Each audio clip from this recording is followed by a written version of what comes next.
नमः शिवाय। श्रावण मास महात्म अंतिम और 30वां अध्याय। ईश्वर बोले, हे सनत कुमार, मैंने आपसे श्रावण मास का कुछ महात्म्य कहा है।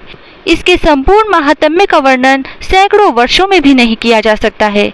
मेरी इस कल्याणी प्रिया सती ने दक्ष के यज्ञ में अपना शरीर दग्ध करके पुनः हिमालय की पुत्री के रूप में जन्म लिया। श्रावण मास में व्रत करने के कारण यह मुझे पुनः प्राप्त हुई, इसीलिए श्रावण मुझे प्रियकर है। यह मास न अधिक शीतल होता है और न ही अधिक उष्ण होता है।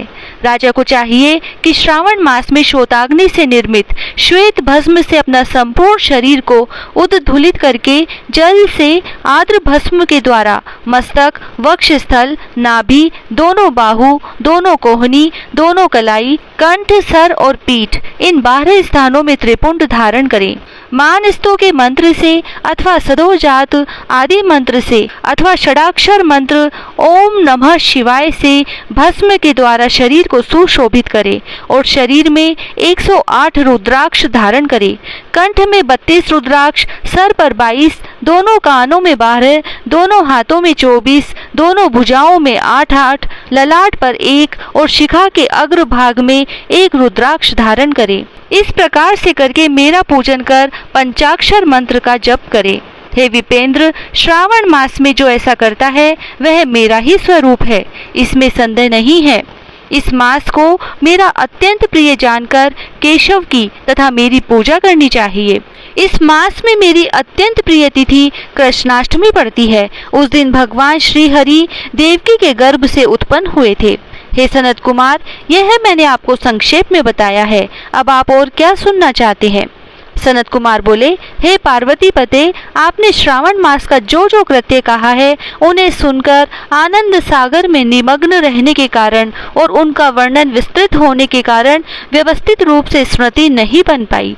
अतः हे नाथ, आप क्रम से सबको यथार्थ रूप से बताइए। सावधानी से सुनकर मैं भक्ति पूर्वक उन्हें धारण करूंगा।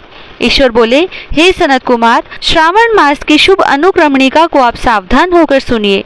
सर्वप्रथम शौनक का प्रश्न, तत्पश्चात सूची का उत्तर, श्रोता के गुण, आपके प्रश्न, श्रावण की व्युत्पत्ति, उसकी स्तुति, पुनः हे मुने आपका विस्तृत प्रश्न, इसके बाद नाम कथन सहित आपके द्वारा की गई मेरी स्तुति, फिर क्रम से उद्देश्य पूर्वक मेरा उत्तर, पुनः आपका विशेष प्रश्न, उसके बाद नक्त व्रत की विधि, रुद्राभिषेक कथन, उसके बाद लक्ष्य पूजा विधि, दीप दान, फिर किसी प्रिय वस्तु का परित्याग, पुनः रुद्राभिषेक करने तथा पंचामृत ग्रहण करने से प्राप्त होने वाला फल, इसके बाद पृथ्वी पर शयन करने तथा मौन व्रत धारण करने का फल, तत्पश्चात मासोपवास में धारणा पारणा की विधि, इसके बाद सोमाख्यान में लक्ष्य रुद्र व्रती विधि, पुनः कोटिलिंग विधान, इसके बाद अनोदन नामक व्रत कहा गया है।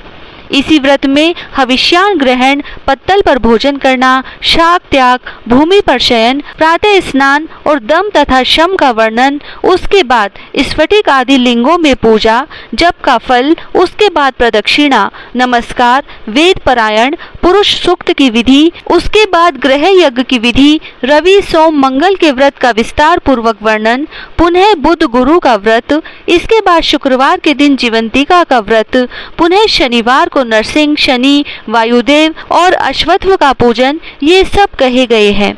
उसके बाद रोटक व्रत का महात्म्य, औदुंबर व्रत, स्वर्ण गौरी व्रत, दुर्वा गणपति व्रत, पंचमी तिथि में नाग व्रत, षष्ठी तिथि में सुपोदन व्रत, इसके बाद शीतला सप्तमी नामक व्रत, देवी का पवित्रारोपण, इसके बाद दुर्गा कुमारी की पूजा, आशा व्रत, उसके बाद दोनों एकादशियों का व्रत, पुनः श्री हरि का पवित्रारोपण, पुनः त्रयोदशी तिथि को कामदेव की पूजा, उसके बाद शिवजी का पवित्रक धारण, पुनः उपाकर्म, उत्सर्जन तथा श्रावणा कर्म, इसका वर्णन किया गया है। इसके बाद सर्प बलि, हयग्रीव जन्मोत्सव, सभादीप, रक्षाबंधन, संकट नाशन व्रत, कृष्ण जन्माष्टमी व्रत तथा उसकी कथा, पिठोर नामक व्रत, पोला नामक वृक्ष व्रत, कुश ग्रहण, नदियों का रजोध्रम, सिंह संकरण में गो प्रसव होने पर उसकी शांति, कर्क सिंह संक्रमण काल में तथा श्रावण मास में दान स्नान महात्म्य श्रवण, उसके बाद वाचक पूजा, उसके बाद अगस्त्य अर्घ्य विधि,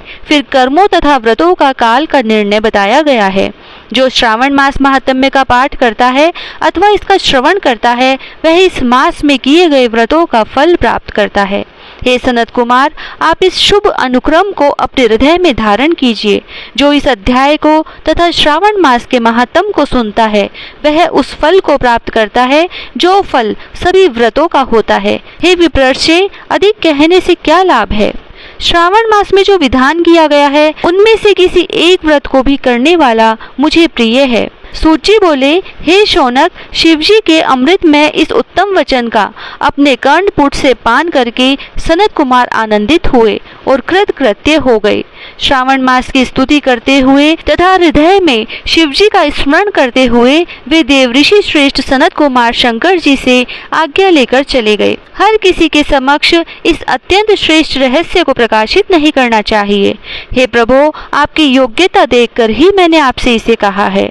इस प्रकार श्री स्कंद पुराण के अंतर्गत ईश्वर सनत कुमार संवाद में श्रावण मास महात्म्य में अनुक्रमणिका कथन नामक 30वां अध्याय पूर्ण हुआ। जय श्री राधे।